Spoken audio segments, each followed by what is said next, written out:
Why is it so important?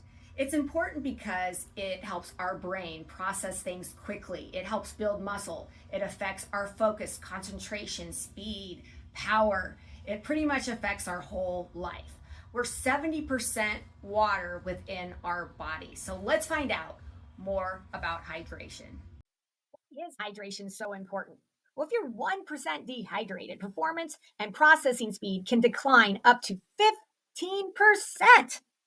What percent of athletes show up to a morning practice, to school, or a morning competition? 1% dehydrated. 76%. How many show up 1% dehydrated the rest of the time? What percent of athletes show up 1% dehydrated the rest of the day? It's an outstanding 66%. This is something, if you get done right daily, it will definitely maximize recovery, repair, building muscle, your speed, your power, and doing this over and over again. It's a huge competitive advantage. How much do we need as an athlete? How much do you need if you're not working out that day? It's just a typical day. The quick play method is you need at least half of your weight in fluid ounces a day. That's what you're going to aim for. Okay, for example, we have an athlete that weighs 160 pounds.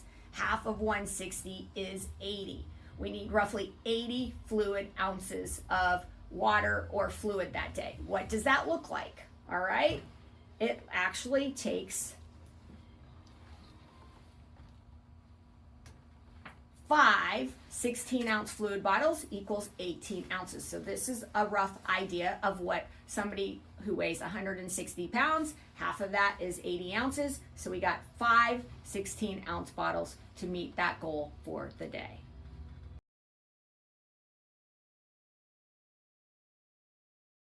What do we need if we have a normal day plus an hour of activity?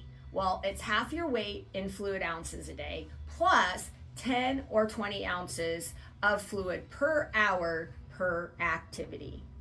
So here's an example. Our athlete weighs 160 pounds, and half of that just for a normal day is 80 fluid ounces. So we got 5 fluid bottles of 16 ounces. That equals 80 fluid ounces. Now, they worked out 2 hours, and we need 10 to 20 ounces of fluid per hour per activity, and we're just going to make this easy and go with 16 ounces per hour. Voila, that makes 110 fluid ounces that athlete would need. Stay tuned, you guys. This part is we're going to talk about what you should be adding to your fluid intake to maximize hydration levels.